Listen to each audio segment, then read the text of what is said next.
Good morning, everyone. Today, I will be doing another tier rating system. Today, I will be looking at the Port Adelaide Football Club Senior Player List team. In today's rating, we've got the ratings, as you can see, in the colours. S, A, B, C, D, and J. J is a rating I have personally added to my rating scales, which is the junk rating. So I think if you're really not up to the standards or you shouldn't be on the senior player list, you should go on the junk list. So the junk list are usually players that I believe should be either delisted or traded out of the club or even retire from the club, that they're not actually performing at the senior AFL level. So we'll go through the every single player that was currently on the 2022 player list. I'll give just a very quick summary of what I think of each player and how they rate. Now, of course, this rating system is not just based on how they performed last year, the year before, or how they will possibly perform next year. This rating system is how they performed in the 2022 season. Now, of course, there are some players on that list that didn't actually play at the AFL level this year.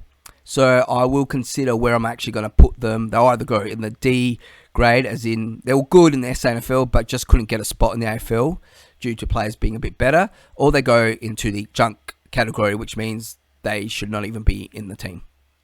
Now, of course, a bit of a disclaimer, this is my personal opinion. I'm not here to offend anyone. I just, really passionate about this club and where I think these players should be at or how they've actually been performing this year. I'm happy to listen to other people's opinions, so write a comment below about your own rating system. I will also be doing a rating system after the national draft is completed. Port have, I believe, 2 draft picks in that year's draft, somewhere in the 30s and somewhere in the 50s.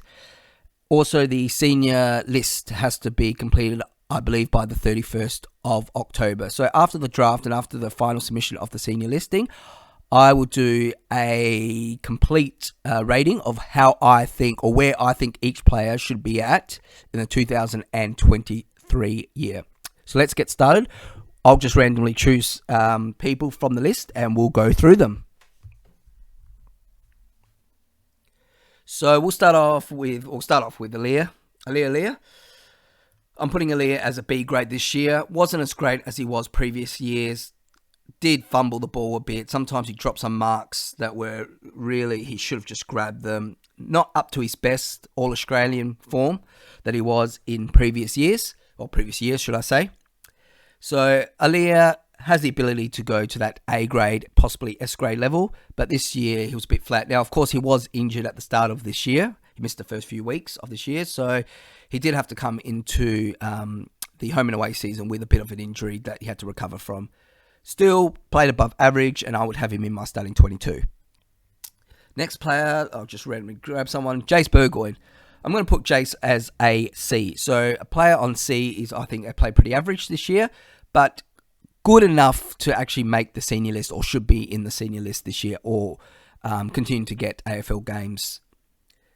Jace, of course, as you probably all know, he is the son of former Port Adelaide superstar Peter Burgoyne and uncle Sean Burgoyne, who won a few premierships. His dad also won a premiership, and his uncle also won, he played over 400 games, AFL games.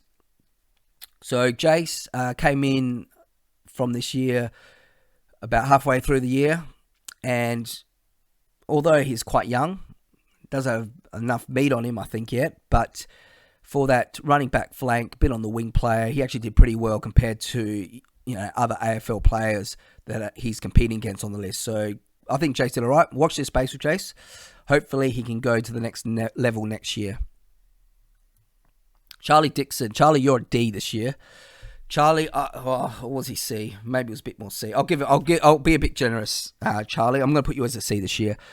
Charlie, like Aaliyah, he missed the first few games of this year due to an injury. Came in this year. However, he's kind of dominant forward goal kicking that he had a couple of years ago when he made the All-Australian team, and I think it was second in the Coleman, maybe third in the Coleman. Just wasn't up to that standard this year. Started with the injury.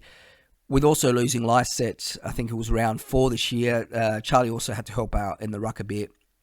Wasn't Port's leading goal kicker this year.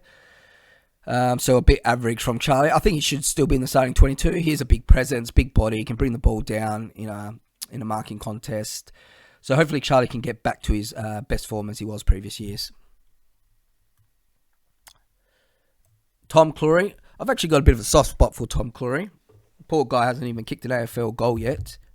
But we'll give him a bit of slack. He is a defender. Tom kind of was in and out. I think he got an injury that sidelined him for a week or two, or a couple of weeks during the season.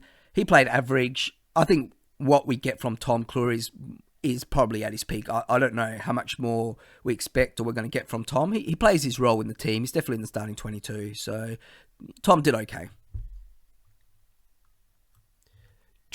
Carl Amon.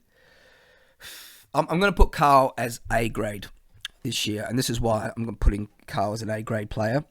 He was Port's leading Brownlow voter in this year's AFL Brownlow.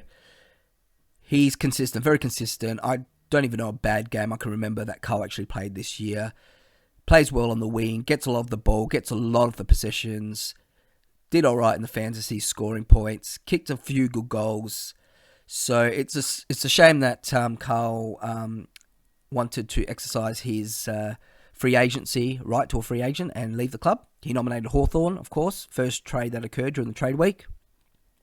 But with Josh Gunston and Sam Mitchell leaving or requesting a trade towards the end of the trade week, I don't know if he's kind of regretting that now.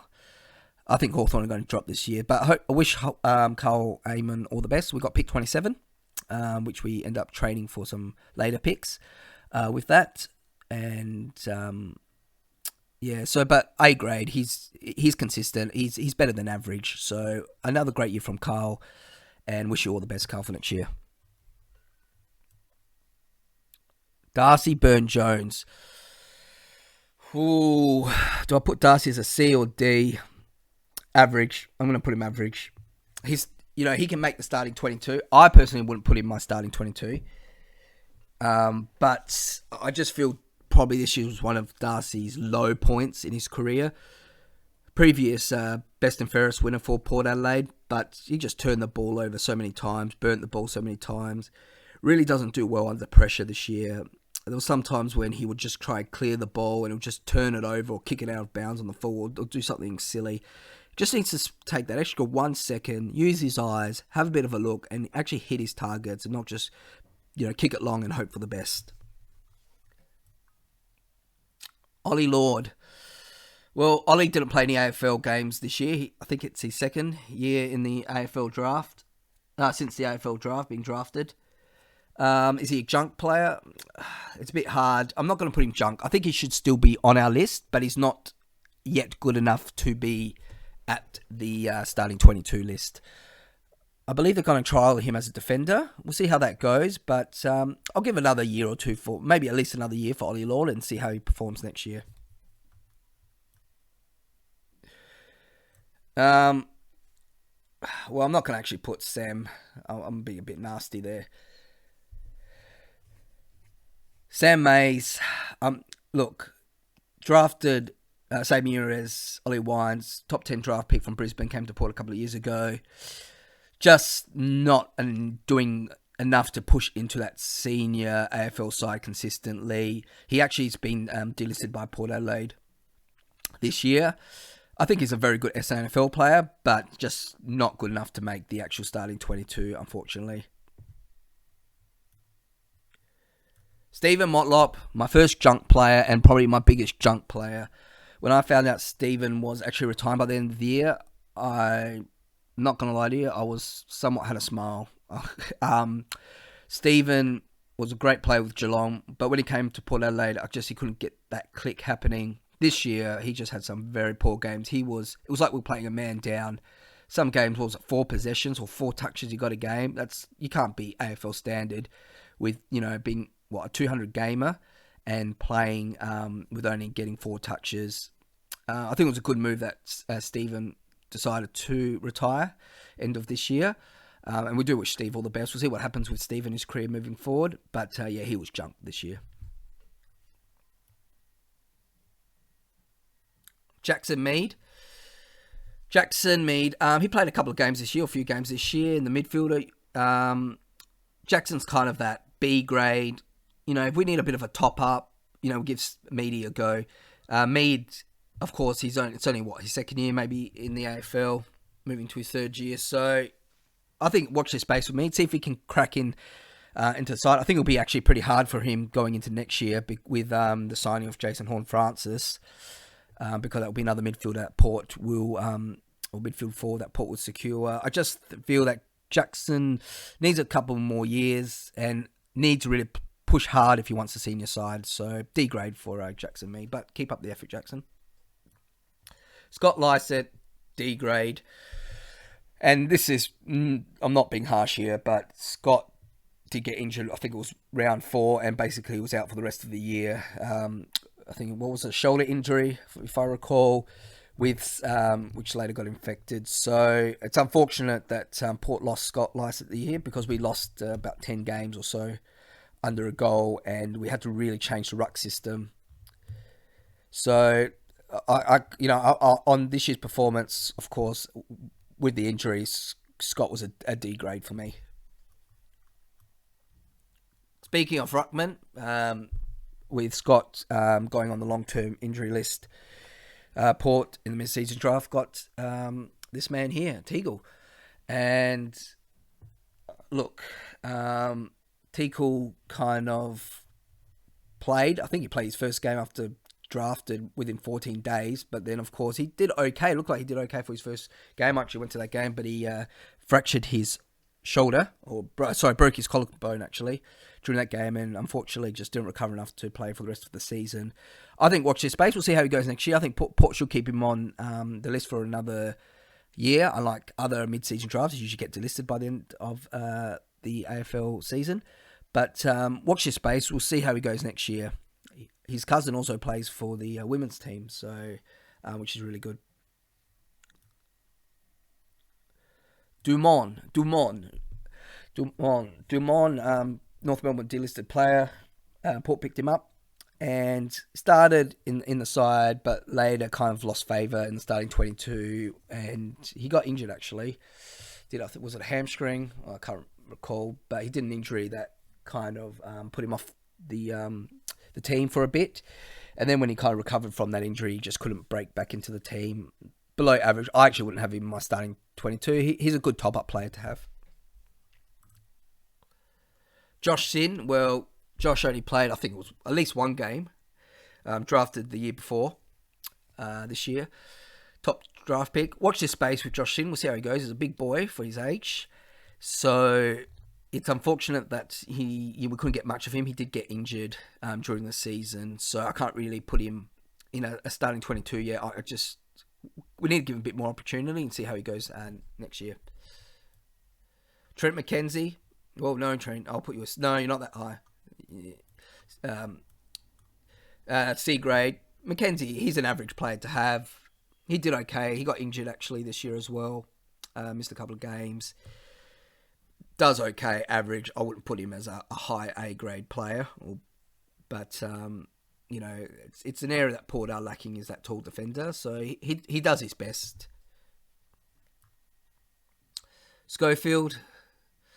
I'll put Schofield as a D player. I'm not going to put him as junk. I know Port need to have a certain number of cap on how many players they need on their list, but Schofield was unfortunate that he was delisted this year. It's unfortunate. Hopefully he gets some SANFL into him. He might develop a bit better. He might get redrafted or re-picked up by another club. But fortunate for him. But yeah, he's definitely not in the starting 22 this year. Let me see. Where should I put Skinner? D. Alright, I'm going to put him as a D. He started, Port wanted a tall defender. Skinner, we'll see if they could, give Skinner a go. However, played a couple of weeks, but then lost favour and couldn't really continue to make the team. He did start taking Aaliyah's position because Aaliyah did miss the first few weeks of the season. So Skinner was brought in to try and fill that Aaliyah gap. But when Aaliyah recovered and came back in the sky. Side Skinner kind of lost favour and returned back to the SANFL. I think he's okay to have on the list. Actually, I think he was delisted end of this year. Is he junk? Yeah, actually, you know what? He's junk. I'm going to move him to junk. I wouldn't have. Oh, look, it's good to see that Port gave him a shot, but no, I wouldn't offer him another contract. All right, who do we got next? It's Todd Marshall. Ooh, Todd, I'm going to put Todd A grade. Todd is probably one of the biggest developing players for 2022 compared to last season. Leading goal scorer for the club. He also has one of the highest, or probably even the highest accuracy of the AFL for forwards who've kicked more than 30 goals. You know, there was all those Todd Marshall haters beginning of the season, end of last season, and I had faith in Todd. I knew young forward. He looked good going into the draft. Just needed a couple of years, and he proved everyone wrong. Didn't prove me wrong. I knew that Todd could be at that level. Let's see. Hopefully, he can get into that 60 goal a year level. But yeah, I protected you, Todd, online. So well done. Who's this? William Drew. William, average player, average midfielder. It's good to see he's actually getting a lot more games. It's taken him a while to actually start playing at the senior level consistently. Doesn't do too bad as a tagger. Big body, he's quite fit. You know, he's not a breakout player, but I think he's good enough to make the starting 22. So keep up the good work. Oh. Why do I have Skinner twice? Interesting. We'll just put you... Let's just put him down here. I'm not sure why I had a clone of him. But anyway. Who's this? Oh, this is... oh my goodness. His name has forgotten me, but it'll come... Dylan Williams. Is he junk? Dylan's okay as a small forward. He played, I think, was it one game last year? I would... Yeah, he's not junk. Oh, you're very low D, Dylan. You got to really pick up your game next year. Because I think they're redrafting him actually as a rookie this year. So they delisted him and have agreed to pick him up as a rookie listed player. So you're a D grade. You've got this year to lift your game, Dylan. You've been on the list now for a few years, so 3 years or so. So let's see what you got. Riley Bonner, junk. Nah, I shouldn't say junk. Riley Bonner is D grade. He's a very good SANFL player, but he's not a good AFL player. He's like the top SAFL. He plays really good when he's in SAFL, but when he hits the AFL level, he's just the pressure, the pace. It's just, he can't keep up. Burns the ball a bit. He got injured this year, actually. I think did his ankle this year, so he lost a couple of games. Port were actually putting him on the trade this year, but no one wanted him. Goes to show when a team like West Coast or North Melbourne aren't really keen on wanting you as part of the Jason Horne-Francis trade. But I think Bono won't.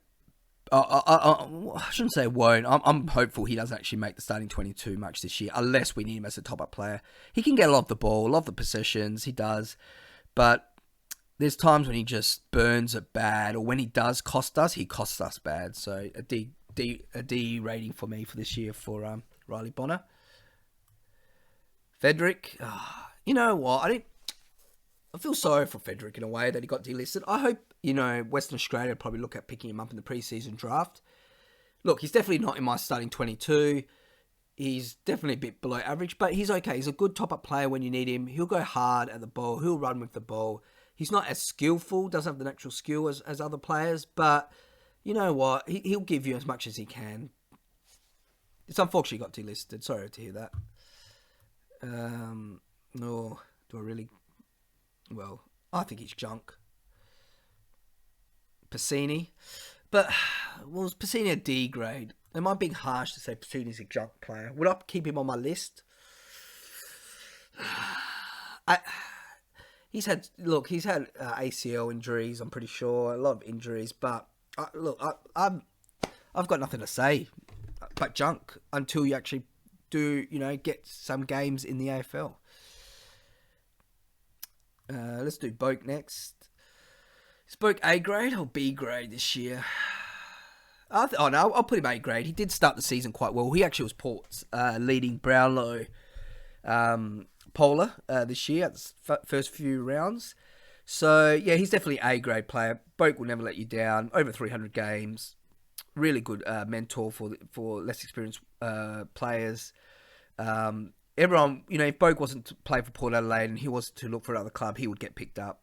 So, yeah, you got to put... Boak is an A-grade player. It was second in the Brownlow, I think it was 2 years ago. The year Lockie Neal won it. So, this year I think he did enough to be... He's an A-grade player. Mr. V. The V. Junk. Just... I can never pronounce his name right. Visitini. Sorry, it's a bit of a tongue twister, that one. I'm going to put him as junk. We didn't play AFL this year. I didn't think it was that, did he have an injury this year? I always get him and the other guy, Passini, confused with injuries, those two. But yeah, I got to put you as junk this year. Hopefully next year you do a bit better. Ollie Wines is A grade. Who wouldn't want Ollie Wines on the team? I'm so glad he never went to Carlton. That would have been devastating if he went to Carlton. But Ollie, of course, the year before, he was definitely S grade. He won the Brownlow. Dropped a bit. Not saying he played bad, but he wasn't at that S grade level that he was last year. But still A grade level. Anyone would want that hard body. Ollie Wines in that team. Plays every week. So yeah, Ollie, A grade player this year. Ooh, this one's a bit tricky. Finlayson, I'll definitely put him higher. B grade player. Finlayson had to kind of evolve a bit with his gameplay. He played a lot in the ruck with Lysek getting injured. He's on the border of a B A grade. Look, if people had him in A grade, I wouldn't debate that, but I'm a bit picky. If he kicked a few more goals, he played a lot better in the second half of the year and started picking up form. Hopefully next year is going to be a bit of a breakout year for him. So, yeah, I'm putting him high B, at this stage. All right, Sam Powell-Pepper. Ooh, Sam A grade this year? Yeah, I've got to put Sam as an A grade player this year just because he did get MVP a lot of the games. Hard ball winner. Sometimes, when Port didn't play a good game, Sam was the only one that played well that game.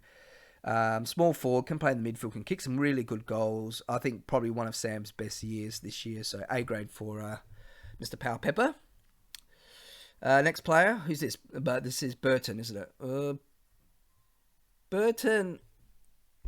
Look, Burton is a good player. Unfortunately with Burton, he plays that half-back flank defender, which you don't really get much spotlight on you as a player, or that limelight on you, but I think it's his best game, definitely by far, that he's played since he got traded to Port Adelaide from Hawthorn. Didn't get injured. I don't think he got injured this year. Usually gets injured. Usually does at least one hamstring or something every year. So, Burton, look, if you had Burton just pushing A grade, I think if you're had a lot more impact, I would put you in the A grade, but definitely high B's. B plus for you, Burton, this year. Well done. Who's this? Dersma. Dersma, mate. I'm going to put you high C. Dersma found it a bit hard to get back into the side, the senior list this year. But when that second half of the year, he actually played really well and started to pick up his form. Definitely, probably not his best season this year compared to other seasons. Maybe just had a flat spot. So he played average. I think he's in my starting 22. I think he should be playing on the wing. Hopefully we'll get more of him on that wing next year with Amon leaving. But there is another player, which we'll talk about later, which I think will get that spot of Amon's. So a C plus for you this year, Dersma. Wish you all the best, and I hope you do a lot better next year. I really want you to have a good breakout year. Robbie Gray. Robbie Gray was below average this year. Look, it was sad that Robbie Gray somewhat retired at the end of the year. He's All Australian, best and fairest, showdown medalist. I went to the showdown was it the last game of the year that he played that showdown? They just tried to keep kicking it to him to get him some goals. It was his best game of the year, but yeah, he's just unfortunately the game's just caught up with Gray, and wish him all the best. He's actually got a job with the Port Adelaide Football Club, so he'll still be part of the club, which is great. So well done, Robbie, on your, 250, 270 games that you actually played. And but this year, you could see that this year was going to be your last. No, he's not junk. He's D grade. Sam Mays. Or was it Sam Hayes? I always get those two confused. Hang on. Sam Hayes. This is Sam Hayes. So Sam Hayes, Lyset going down at week 4 of the home and away season gave Sam a bit of an opportunity to show what he can bring to the AFL level. Selectors weren't really too impressed about his fitness. I think he did okay. With the pressure he was under, and the ruckman he had to go up against. First, you got to think about this is his first year at the AFL level. Watch this space with Sam. I think if Port don't play him a lot next year, or even at all, he might request a trade. And I think he should trade to Collingwood, which was the team he supported growing up. With Grundy leaving, that he might be, and Cox is definitely below junk as a player, but Sam could be a good fit at Collingwood. So if Port don't give him opportunities, be prepared to who asks for a trade. Zach Butters. Zach is A grade. Best year of Zach. Unfortunately, last year he had a couple of big injuries that took him out for most of the year. I remember watching him, he got injured, and then he came back, and I think he got injured again on the game he came back to. But Zach is a great pickup. North Melbourne were dreaming if they thought that Port were going to actually agree to trade Zach Butters, who's currently under contract, which reminds me, Port need to sign this guy up on a big 4-year, 5-year contract ASAP, because he's going to be a really important player. He goes hard at the ball, gives it 100%. Definitely his best year, A-grade level, Zach. I'll have you in my midfield if I was the coach every day, every week, and I'll be giving you a big contract. All right, so Zach Butters, well done.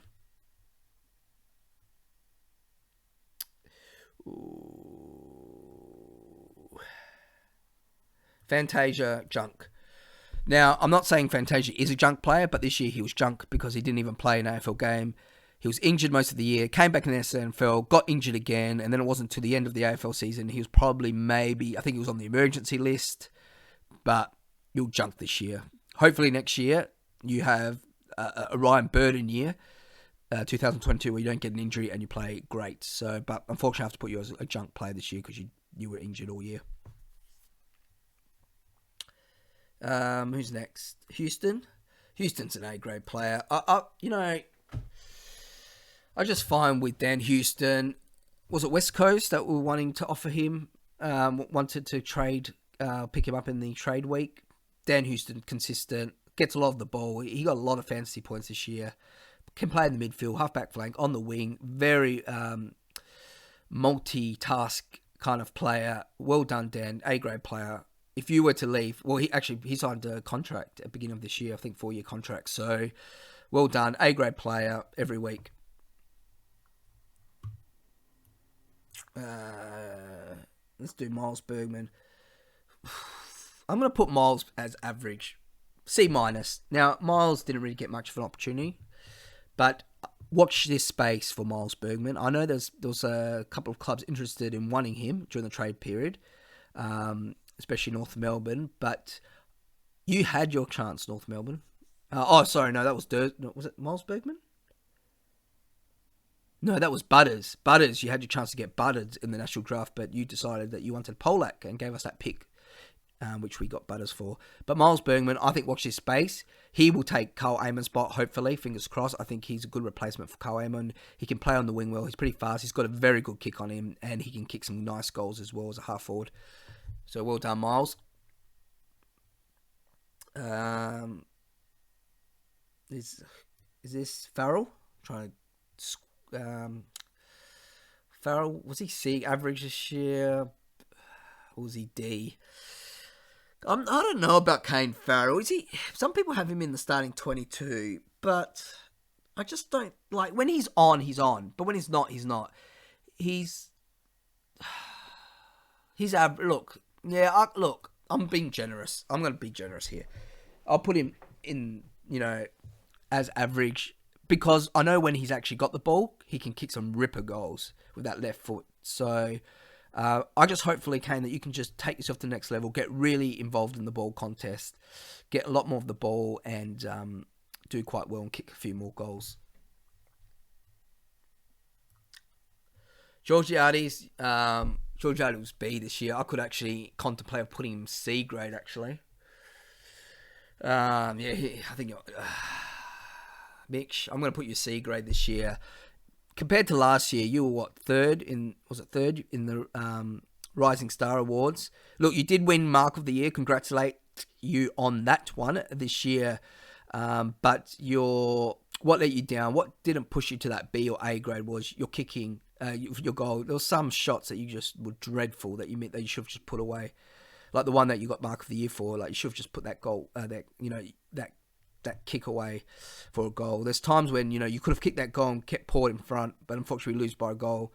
So Mitch has definitely got the potential. I think watch this bait. I think Mitch will have a breakout year this year. I said it here first. Okay. Jones, another injury kind of season for Jones. Got a couple of injuries, but when he was playing, sometimes he was making a bit not really smart decisions with the ball or got caught with the ball. He just needs to build a bit more confidence in himself, and I think he'll start going up in the B grade, A grade level. I would actually play him over Bonner personally in the team. I just think he needs more game experience, but average this year.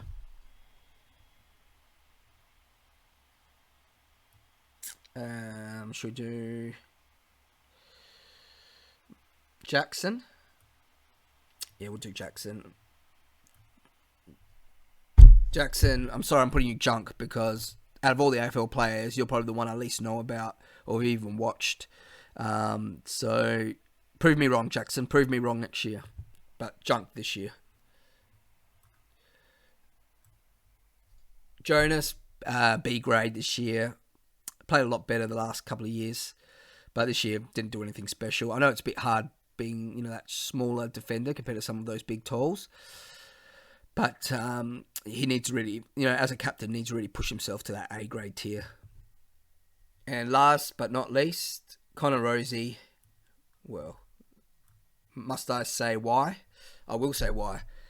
Top 5 in the Coaches Association votes. Now, coaches, this isn't the Brownlow votes. When I actually rate the coaches' votes a lot better than the Brownlow because the coaches know their players, that they're very experts in the game. And if you're saying that Connor Rosie was one of the top 5 players you actually saw this year, then he's S grade level if he's, seen at that caliber. All-Australian this year, first All-Australian on the interchange bench.